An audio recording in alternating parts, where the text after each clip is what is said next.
स्वागत है आपका हमारे YouTube चैनल जय श्री राम 8595 में। तो क्या आप जानते हैं कि जब पांडव वनवास में थे तब कर्ण ने अपने मित्र दुर्योधन के लिए दिग्विजय किया था और कर्ण को दिग्विजय करने में पूरे 12 वर्ष लगे थे।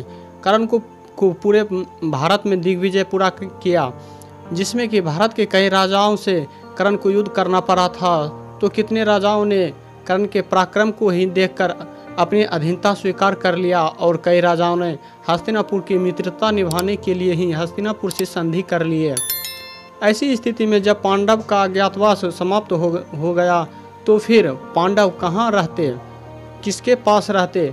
और जब पांडव ने अज्ञातवास के समय विराटनगर में थे तो फिर भीम ने विराटनगर के सेनापति कीचक का अंत कर दिया था।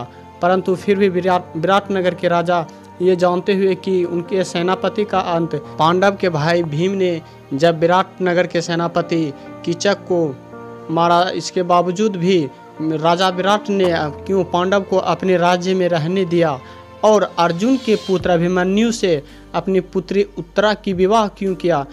निमंत्रण पत्र जब हस्तिनापुर में भेजा गया तो शकुनी उस निमंत्रण पत्र को स्वीकार करने के बाद भी क्रोधित क्यों थे। तो आइए हम आज इन सब के बारे में जानते हैं। जुड़े रहिए आप हमारे इस वीडियो के अंत तक, वो भी बिना स्किप किए, नहीं तो कुछ जानकारी छूट सकती है। जब पांडव 12 वर्ष के वनवास को पूरा करके 1 वर्ष के अज्ञातवास में थे तो अज्ञातवास पूरा होने से पहले दुर्योधन भी पांडव को ढूंढने के लिए विराटनगर गए। विराटनगर के सेनापति कीचक दुर्योधन के मित्र थे। कीचक विराटनगर के राजा को भी अपने अधीन रखते थे।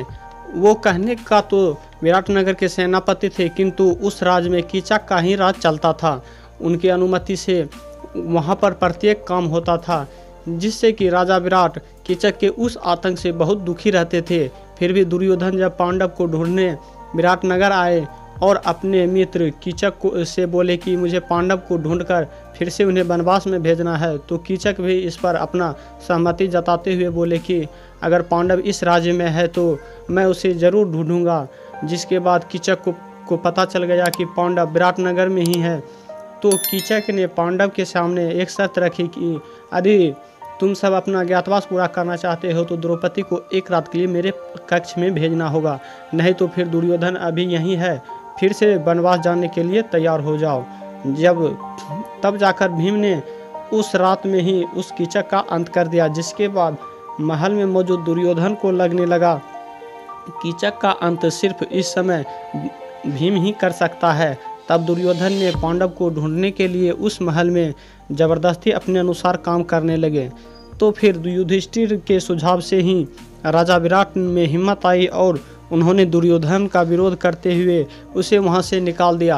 किंतु दुर्योधन ने उस विराटनगर पर हमला कर दिया, ये सोचकर कि पांडव अगर उसे बचाने के लिए वहां आएंगे तो फिर हम उस पांडव को पहचान लेंगे, जिसके बाद पांडव को फिर से वनवास पर जाना होगा।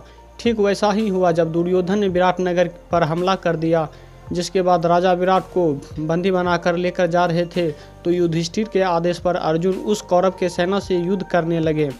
जिसके बाद अर्जुन से उसका नाम पूछा गया तो अर्जुन ने अपना नाम बृहन्नला बताया और युद्ध अज्ञातवास के अंतिम दिन में थे। तो जब संध्या का समय हुआ तो फिर अर्जुन अपने सही रूप में आ गए थे। फिर दुर्योधन कहते हैं कि तुमने मेरे साथ छल किया है, जब मैंने तुम्हारा नाम पूछा तो तुमने अपना नाम बृहन्नला बताया, अब तो तुम्हारा अज्ञातवास भंग हो गया है।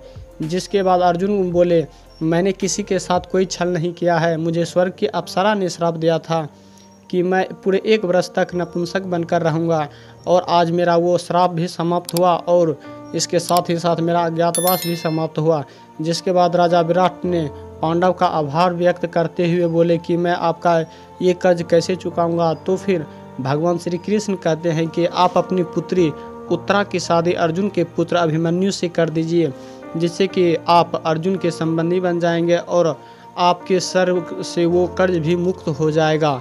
तो फिर राजा विराट इसके लिए मान भी गए और पांडव को रहने के लिए विराटनगर में शरण भी मिल गया। परंतु जब उत्तरा तथा अभिमन्यु के शादी का निमंत्रण पत्र हस्तिनापुर में भेजा गया तो शकुनी हस्तिनापुर के भरी सभा में उस निमंत्रण पत्र को स्वीकार कर लिया। परंतु शकुनी अंदर से बहुत ही क्रोधित थे और दुर्योधन से अकेले में कहने लगे, जिस पांडव से मैंने सब कुछ छीन लिया, पूरे भारत में उनके लिए रहने के लिए कोई स्थान नहीं छोड़ा, और वो वासुदेव कृष्ण एक पल में ही उस पांडव को वो सब कुछ दे दिया। फिर हमें शादी का यह निमंत्रण पत्र भेजकर मेरा उपहास बना रहे हैं। अब मैं उस शादी में जरूर सम्मिलित होऊंगा और उस शादी को किसी भी तरह से अपशगुन में बदल दूंगा। सो हेलो फ्रेंड, आज के लिए बस इतना ही। जल्द मिलते हैं नेक्स्ट वीडियो में, तब तक के लिए जय श्री राम। और आगे जानेंगे कि शकुनी ने उत्तरा तथा अभिमन्यु के शादी कौन सा षड्यंत्र रचा और उसका परिणाम क्या हुआ। जल्द मिलते हैं नेक्स्ट वीडियो में, तब तक के लिए जय श्री राम।